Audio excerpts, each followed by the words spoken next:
एक दफ़ा हज़रत जुनैद बगदादी रहमतुल्लाह अलैह मस्जिद में तशरीफ़ फरमा थे और अल्लाह ताला के ज़िक्र में मशगूल थे कि इसी दौरान एक शख्स आया और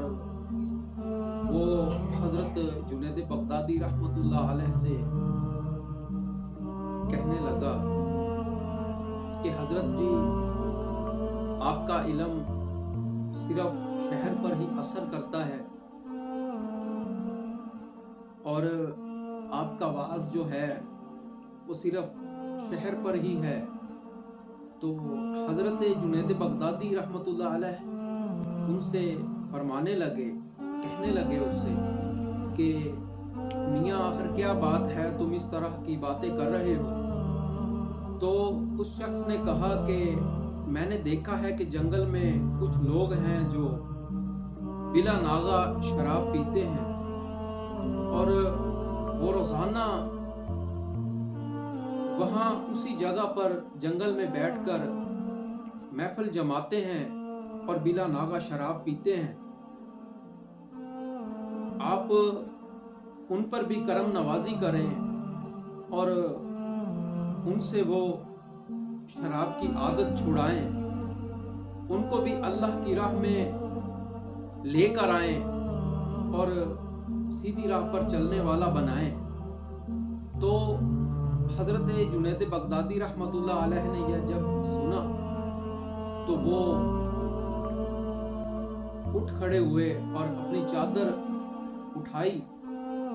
और जंगल की तरफ रवाना हो गए। जब वो जंगल में पहुंचते हैं तो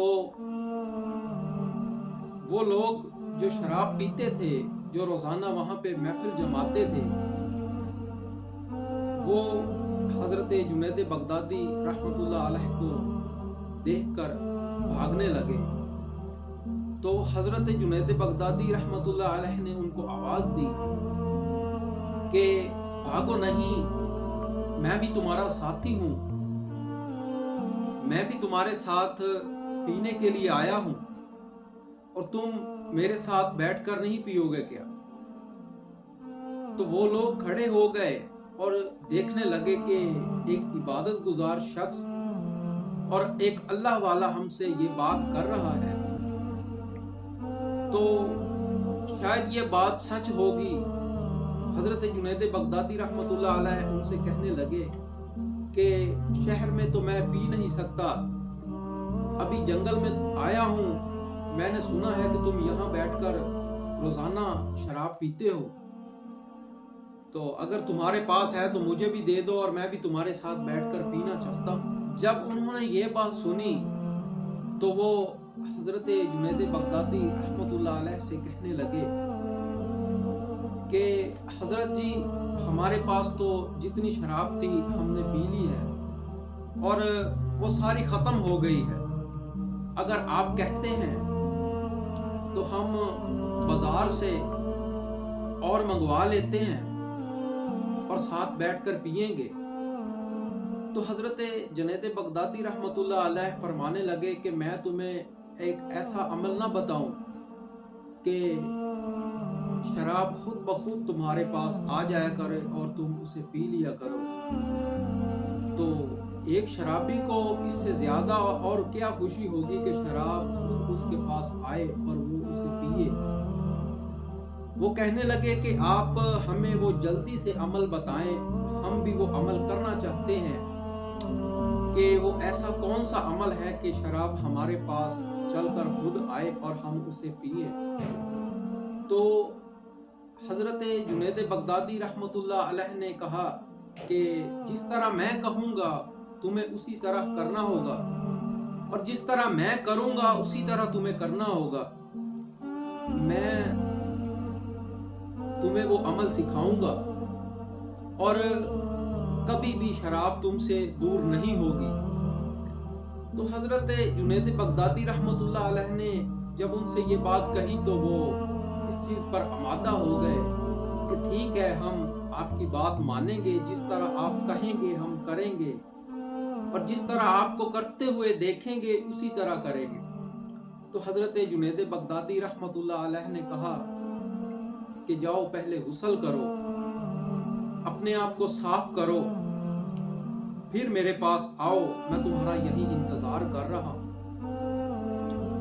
وہ جنگل میں تھے اور ان شرابیوں نے پانی ڈھونڈا کہیں سے، اس سے غسل کیا، تو وہ حضرت جی کی بارگاہ میں حاضر ہوئے، آ گئے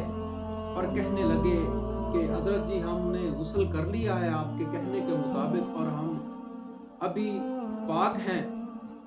اور ہم نے اپنے کپڑے بھی دھو لیے ہیں۔ تو حضرت جنید بغدادی رحمت اللہ ان سے کہنے لگے کہ جس طرح میں کروں گا اسی طرح تم بھی میرے پیچھے نماز پڑھنا، اور میں یہ عمل تمہارے سامنے کرنا چاہتا ہوں کہ بعد میں اگر تمہیں اکیلے بھی کرنا پڑے تو تمہیں کوئی دقت نہ ہو۔ تو انہوں نے کہا ٹھیک ہے۔ حضرت جنید بغدادی رحمت اللہ علیہ مصلی پر کھڑے ہو گئے اور ان کو بھی اپنے پیچھے کھڑا کر لیا اور رب سے دعا کی کہ یا اللہ یہ تیرے بندے ہیں، یہ بھٹکے ہوئے تھے اور یہ برائی کی طرف جا رہے تھے، برائی کرتے تھے، میں ان کو تیرے پاس لایا ہوں، میرا کام تھا تیرے سامنے ان کو کھڑا کرنا، ابھی تیرا کام ہے ان کے دلوں میں اپنا نور پیدا کر اور ان کو اپنی راہ پہ چلا۔ ابھی حضرت جنید بغدادی رحمت اللہ علیہ یہ دعا فرما رہے تھے، تو اتنے میں جب انہوں نے اللہ اکبر کہا اور نیت باندھی تو وہ شرابی اس طرح نیت باندھتے ہی اللہ تعالیٰ کی یاد میں اس طرح مشغول ہو گئے کہ ان کی کیفیت ایک دیوانہ ہی سمجھ سکتا تھا، اللہ والا ہی سمجھ سکتا تھا۔ اور جب انہوں نے نیت باندھی تو کوئی بھی انہیں یہ دیکھ کر نہیں کہتا تھا کہ یہ کبھی برے تھے یا انہوں نے کبھی کوئی برائی کی ہوگی، اور وہ پھوٹ کر اللہ تعالیٰ کی بارگاہ میں روئے، توبہ کی، استغفار کی انہوں نے، اور ہمیشہ کے لیے توبہ کی، اور جب تک وہ زندہ رہے ان لوگوں نے اپنے آپ کو اس طرح پاک صاف رکھا کہ آج بھی ان کی مثالیں دی جاتی ہیں۔